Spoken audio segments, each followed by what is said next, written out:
하겠습니다.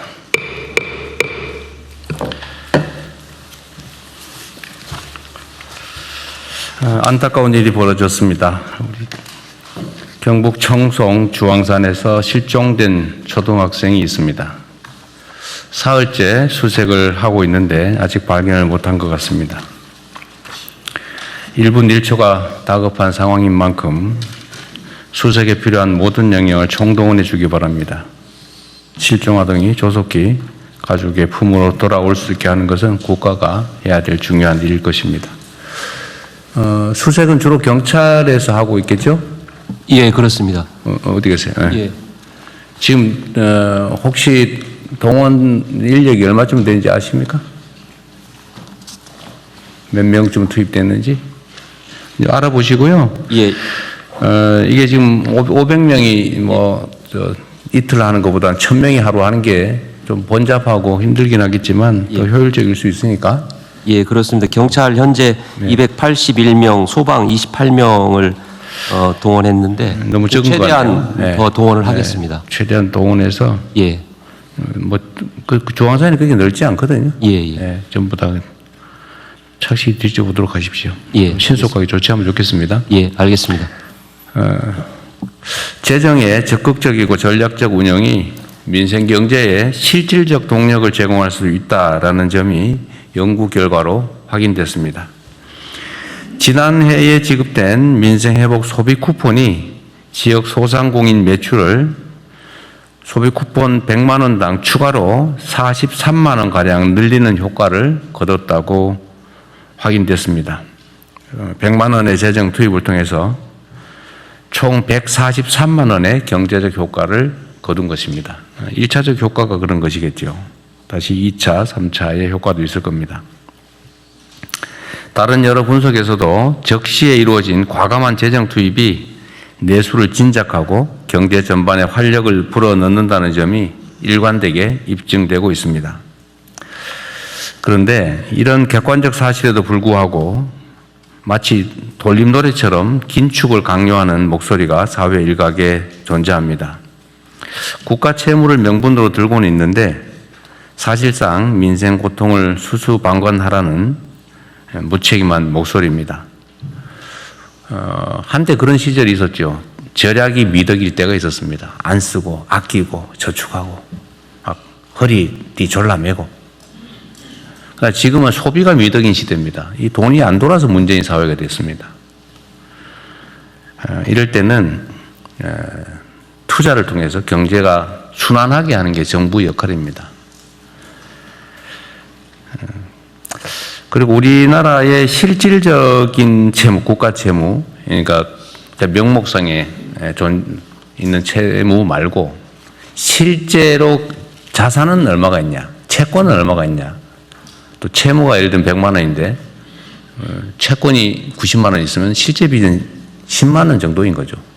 이렇게 따져보면 실질 채무가 10% 정도다. GDP 대비 10% 정도다라는 국제기관의 발표도 있었습니다. 다른 어느 나라보다도 국가 채무 구조가 우량하다라는 것입니다. 지금은 위기입니다. 이런 위기 시대에는 아끼는 것도 중요한데 오히려 국가의 역량을 키우는데 투자를 할 필요가 있습니다. 적극적 재정을 통해서 내수를 활성화하고 또 경제 성장률과 GDP 자체를 높이면 분모가 커져가지고 국가 부채 비율은 오히려 떨어집니다. 특히 이 과정을 통해서 잠재 성장률과 생산성이 제고되면 세입 기반도 확대되고 또 부채 비율은 장기적으로 낮아져서 경제의 성장판이 더욱 두터워지는 선순환 구조를 실현할 수 있습니다. 국민의 눈을 속이는 포퓰리즘적인 긴축 재정론의 함정에 빠져서는 안 됩니다. 아무 때나 막 쓰자는 그런 얘기는 전혀 아니죠. 그렇게 하면 안 되겠습니다. 경제가 정상화되고 활성화되고 있는데 자꾸 빚내서 쓸 일은 아니겠죠. 그러나 지금은 투자를 통해서 잠재력을 키울 수 있는 시기입니다. 특히 위기 시기이기 때문에 지금 투자하면 나중에 더 큰 보상으로 돌아온다라는 게 기본적 원리 아니겠습니까? 정부는 적극적인 재정 정책을 통해서 국민 경제 대도약의 발판을 닦는 데 역량을 집중해야 되겠습니다. 이런 기조를 바탕으로 하반기 경제 성장 전략 수립과 내년도 예산 편성에 임해주기를 당부드립니다. 중동 전쟁이 11주 차에 접어들면서 석유류 가격을 중심으로 일부 물가가 불안한 모습을 보이고 있습니다. 공공기관 이부제 또 민간의 자율적 오부제 등으로 불편을 겪는 국민께서도 많이 계실 겁니다. 그럼에도 정부의 위기 극복 노력에 국민들께서 힘을 모아주신 덕분에 우리 경제는 이런 대외 위기 속에서도 아주 견조한 모습을 보여주고 있습니다. 수출은 폭발적 증가세를 기록하고 있습니다. 자본시장 역시 역사적인 성장세를 시현하고 있습니다. IMF 외환 위기와 코로나 국난을 이겨낸 우리 대한 국민들의 강인한 재력이 다시 발휘되고 있는 것입니다. 아직 전쟁의 출구가 보이지 않고 전쟁 이후에도 위기는 계속될 것입니다. 정부는 국민 경제에 대한 충격 완화와 함께 전쟁 이후 산업경제 질서 재편에 선제적으로 대응하겠습니다. 민생 안전 방안도 다각도로 추진할 것입니다. 지금까지처럼 정부를 믿고 위기 극복 방안에 적극 참여해 주시기를 부탁드립니다. 우리 국민들의 삶의 실질적 개선이 국가의 책임입니다. 실생활에 켜켜이 쌓인 비정상을 정상화하는 데서 민생 안정은 시작됩니다. 부정한 결탁과 짬짬이 반칙으로 타인에게 피해를 주면서 이익을 본다든지 또는 사익을 편취하는 이런 모든 민생의 손톱 및 가시 같은 것들을 남김없이 뽑아내야 됩니다. 그래야 사회 신뢰가 높아지고 국민 통합과 안정적 성장을 위한 기반이 조성됩니다. 이전에 구체적 사례로 몇 가지 지적한 게 있었죠. 교복폭리라든지 또 계곡 불법시설 정비 문제나 또는 비서실장께서 관심 갖고 있는 휴게소 카르텔 문제, 또 부동산 짬짬이 같은 그간 지적된 일상 속의 비정상의 정상화에 더욱 속도를 내주시기 바랍니다. 그리고 덧붙여서 몇 가지만 제가 말씀을 좀 드리도록 하겠습니다. 이 금융 분야, 이제 실물 분야의 여러 문제들도 우리가 시정해 가고 있는데, 이 금융 분야의 문제점들을 우리가 계속 발굴하고 시정하고 있는데, 여전히 개선되지 못한 게 있는 것 같아요. 오늘 제가 어디 언론 보도해 보니까 민간 배드뱅크 상록수라고 한 게 있나 봅니다. 근데 거기서는 카드 사태 때 발생된 부실채권 정비를 한다고 그때 당시에 이제 연체 채무자들, 연체된 가입자들 채권을 이렇게 모아가지고 관리하는 곳이 있나 본데 그게 아직도 그걸 아주 열심히 추심을 하고 있나 봅니다. 카드 사태 때 카드 회사 금융기관들이 다 정부 세금으로 도움받지 않았나요? 근데 그 원인이 됐던 우리 국민들의 연체채권을 악착같이 참 열심히 지금도 추심하고 연간 수십조 원씩의 영업이익을 내면서도 그 몇십억, 몇백억 이렇게 몇백억도 아니고 백몇십억 이렇게 배당을 받고 있나 보던데 그거 금융위원회 소관인가요? 네. 그거 파악하고 있었어요? 네. 좀 이따 한번 얘기 한번 해주세요. 네. 그 대책이 뭔지 네. 파악하고 있다니까 다행인데 혹시 모르고 있나 싶어가지고 내가 한번 오늘 국무회의 방에 올려봤었습니다. 어쨌든 대안을 한번 들어보기로 하고요. 그리고 또 덧붙여서 이게 이런 기사도 있던데 50만 원 대출해주고 9일 만에 80만 원 상품권으로 받더라. 이거 명백하게 이자 제한법 위반이죠. 우리 법무장관이 맞죠? 이게 돈으로 안 갚고 물건으로 또는 대체 상품으로 갚는다고 대부업법 적용이 안 되는 게 아니죠. 네, 그렇습니다. 네. 이거 무효인데다가 처벌될 사안이죠, 이거. 네. 원금 안 갚아도 되죠. 네, 지금 뭐 법률 이렇게 바뀌었습니다. 네. 지금 이제 연간으로 따져서 수수료 뭐 명목을 불문하고 여하튼 실제 빌린 돈의 연간 60% 이상을 붙여서 뭔가를 받는다고 하면 원금도 안 갚아도 된다는 거죠. 그런 계약은. 네, 법률 개정으로 안 갚아도 됩니다. 근데 아직도 이런 짓을 하는 악덕 사채업자들이 있나 봐요. 이거 처벌 조항도 있는 것 같은데 우리 경찰에서든 이런 것도 좀 단속 열심히 좀 해주세요. 예, 그렇게 하겠습니다. 이게 뭔 잔인한 짓입니까 이게? 이게 주로 청년들이 이런 피해를 입거든요. 30만 원 빌리고 뭐 몇 달 후에 100만 원 갚고 실제로는 30만 원 더 받고 빚을 300만 원으로 치고 막 이런 짓 하잖아요. 하여튼 철저하게 단속 좀 해주시기 바랍니다. 예, 알겠습니다. 네. 언론에 기자들 눈에 띄는데 왜 수사기관 눈에는 잘 안 띌까라는 의문을 국민들이 갖지 않게 하십시오. 예, 네. 예, 철저하게 그러십시오. 하겠습니다. 그리고 저기 행안부 계곡 정비 열심히 하고 계시죠? 네. 네, 오늘 저 보고서에 보니까 4월 30일 기준으로 발각된 불법 시설 뭐 부당 용도 변경 사례가 72,650건이었다. 네, 72,640인가 그렇습니다.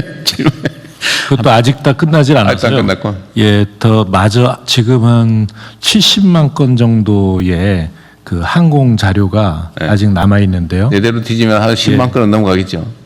그 정도까지는 안 되고요. 한 10%에서 15% 정도가 불법 시설로 확인이 되고 있습니다. 그래서 다 하고 나면 아마 8만 5천 건. 얼마나 건. 딱 100배네요. 처음 초기 첫날 보고했던 거에. 예. 실상이 이러니까 잘 챙기도록 하십시오. 이게 정말 정부 수립일에 계속 방치되어 왔던 거잖아요. 그렇습니다. 말이 안 되는 일인데 이게 당연한 것처럼 과거에 했던 일이니까 뭐 지금 갑자기 왜 이러냐 이렇게 항의도 할 텐데 오래 계속됐다는 이유로 잘못이 아닌 게 되는 건 아니죠. 네, 그렇습니다. 이런 걸 적폐라고 그러죠. 예, 적폐. 쌓여 있는 오래 쌓인 폐습. 예, 적폐. 국공유지를 사유화하고 있는. 네. 그렇죠. 국민 모두의 것을 독점해가지고 국민에게 피해를 입히고 부당한 이익을 취하고 있죠. 바가지 씌우고. 네. 어쨌든 이번 기회에 깔끔하게 정리를 하기로 하고요. 다만 이 과정에서 지원할 건 좀 지원도 좀 하고. 네, 예산. 협조할 때는 예, 제가 전에 그 정리할 때 이렇게 선택 여지를 줬거든요. 그러니까 스스로 하는 경우 안에서 정부가 나설 경우 이럴 경우에는 스스로 하면은 뭐 철거도 도와주고 또 나중에 복구도 도와주고 네.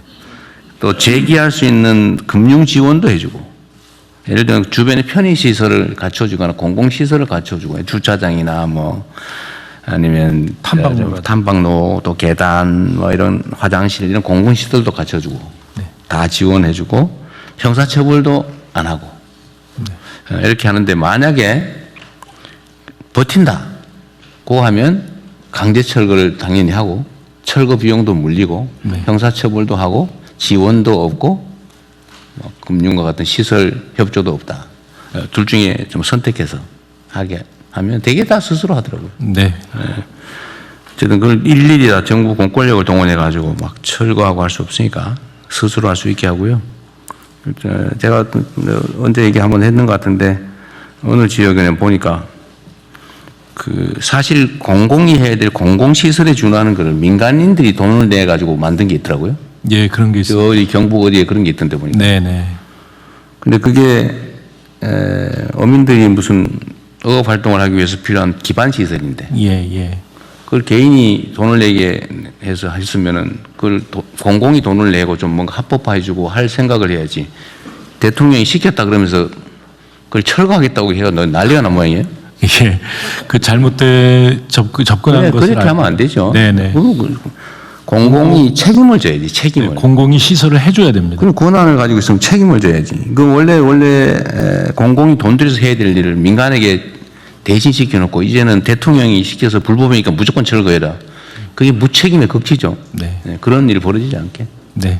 알겠습니다. 완전 사익을 위해서 악용하는 거라면 국외 철거하는 게 맞지만 이렇게 모두를 위한 공공시설, 국가가 해야 될 일을 민간인들이 대신한 거를 부셔버리겠다. 이게 뭔 짓입니까? 행패지 이게. 다만 이 개인들이 설치하다 보니까 홍수에 취약한 시설 뭐 그런 건 보완을 해야 되겠죠. 예, 보완해서 하도록. 근데 제가 지적하는 거는 정부가 권한을 행사하면 권한에 상응하는 책임을 져야 된다는 거예요. 근데 이거를 불법이니까 무조건 철거. 그 대통령이 시켰으니까 너네 부셔버리겠다. 이래가지고 지금 내가 보기엔 약간 저항하는 거 아닌가 하는 생각도 좀 들던데. 하여튼 그런 합리적인 기준을 잘 만들어서 처리하도록 하시고요. 네. 그리고 어떤 일종의 그 예외를 만들어야 되는데 형식적으로는 법률에 위반되는 거잖아요. 그러니까 그런 경우는 어떻게 조치할 것인지를 일선에 맡겨놓으면 판단을 할 수가 없어요. 자기 책임 문제가 불분명하기 때문에. 그래서 이런 거는 정부 차원에서 무슨 위원회 같은 거 하나 만들든지 해서 판단을 해 주세요. 이거는 그냥 놔두세요. 이거는 이렇게 합법화를 해 주세요. 원래 있는 불법시설을 합법으로 전환하는 건 원칙적으로 안 되거든요. 네. 그러나 이런 걸 필요한 경우는 뭐 일부 지원 보조를 하고 소유권을 포기시키고 정부가 취득한 다음에 거기다 일부 보완시설을 하고 하면 돼요. 포기각서 받고. 네. 네. 어쨌든 그런 방식으로 가능한 방안을 좀 찾아보십시오. 예, 알겠습니다. 여름에 그 행락철 오기 전에 좀 우리 국민들께서 여름을 보내기에 불편하지 않도록 중요도에 따라서 급한 데부터 먼저 하도록 하십시오. 네, 알겠습니다. 네, 이상입니다. 아, 그리고 저 금융위원회는 한번 아까 그 얘기 한번 해보세요. 네. 그 어떻게 예. 됩니까? 이제 우리 정부 들어서서 말씀하신 대로 이렇게 금융기관이 오랫동안 보유하고 있는 장기 연체 채권 이거 한 번에 정리하기 위해서 저희들이 세도약 기금 지금 만들어서 네. 예, 재기 지원하고 계속해서 매입하고 있거든요. 그래서 이제 금융기관 간의 자발적인 협약을 통해서 저희들이 하고 있고요. 지금 2,753개 중에 2,736개, 99.4%가 협약에 가입해서 지금 채권 매입하고 그다음에 추심 중단시키고 소각하고 이렇게 하고 있습니다. 근데 이제 개별 금융기관이 아닌 이런 유동화 전문 회사라는 금융기관들이 출자해서 만든 이 회사가 있는데 여기 말씀하신 대로 카드 대란 사태 때 그때 만든 거였는데 저희들이 인지를 하고 계속해서 여기도 들어와라. 계속해서 협조 요청을 하고 공문까지 발송을 하고 그다음에 저희들이 이거 이렇게 했다고 일부 언론 같은 경우는 협박 강요한다고 비판 기사까지 날 정도로 억지로 하면서 나중에 저 직권남용이니 뭐니 또 뭐 시끄러워질 수도 있겠네요. 네, 그래서 저희들 해명 자료 내고 이건 효율을 바탕으로 하는 거다 이렇게 했는데요. 근데 이제 이유는 이게 여러 기관들이 모여서 만든 주식회사다 보니까 주주 전체의 동의를 받아야 된다는 표면적인 이유인데 암만 해도 이익이 뒤에 자리 잡은 그런 측면이 있어서 소극적이어서 저희들이 이제는 그 기구에 아예 주주들, 주인들 아예 별도로 만나서 접촉을 해서 동의를 구해보는 방법. 그거를 네. 그러니까 억지로 할 수는 없죠. 그 뭐 개인 일종의 사유재산인데 억지로 할 수는 없는데 그게 예를 들면 그 금융에 금융이 원래 좀 잔인하긴 하죠. 뭐 돈놀이하는 본질이 돈놀이니까 그죠? 그 잔인하긴 한데 그래도 이 정도가 있죠. 정도가 그 기업들이 요즘 도덕 경영, 윤리 경영 한다고 뭐 ESG니 뭐 이런 걸 사실은 펀드들이 투자에 참고하기까지 하지 않습니까? 그러니까 이거 뭐 억지로 할 수는 없지만 필요하면 이건 결국 법이란 국민적 합의인데 나는 그 카드 사태가 지금 몇 년이에요? 한 20, 30년 지나지 않았나? 네, 2002년, 2003년입니다. 20몇 년 지났어요? 근데 그때 당시 아까 말씀드렸지만 그 카드 회사든 무슨 뭐 이 회사들은 다 정부의 돈 지원 다 받았잖아요. 여러 가지 뭐 지원도 받았죠. 지원 받았잖아요. 근데 그때 그 원인이 된 카드 이용자들 중에 연체된 사람들은 지금까지 지금 20년이 넘도록 이자가 늘어가지고 뭐 몇천만 원이 몇 억이 됐다고 그러더라고요.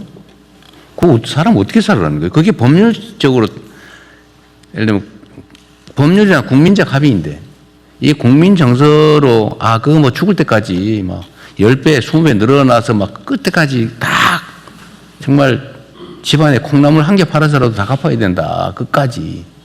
이게 국민적 도덕 감정이 맞냐. 필요하면 입법을 해서라도 좀 해결 방안을 찾아보십시오.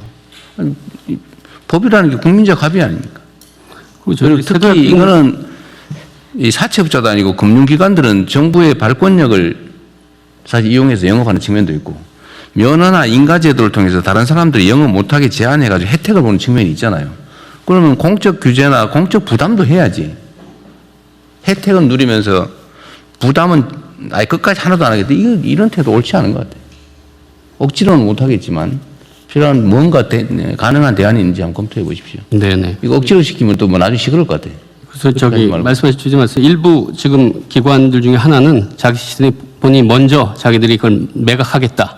넘겨서 지금 보도자료 낸 것도 있고요. 그다음에 세도약 기금 자체가 일종의 사회적 합의였습니다. 7년 이상 이렇게 장기 연체된 거를 가지고 있어봐야 결국 그 사람들 괴롭히기만 하고 사회적으로 정상 경제 생활도 못하고 네. 이번에 한번 정리를 해서 다시 재기 기회를 주는 게 우리 경제 사회로 해서 바람직하다. 이런 사회적 합의가 있었기 때문에 금융기관들도 다 참여하고 이렇게 굴러가는 거고요. 아마 이 부분 같은 경우는 제가 보니까 아마 기본 주주들은 개별적으로 물으면 다 참여를 할 겁니다. 하여간 이 부분 같은 경우도 저희들이 해결하도록 다양한 방안을 좀 강구해 보도록 하겠습니다.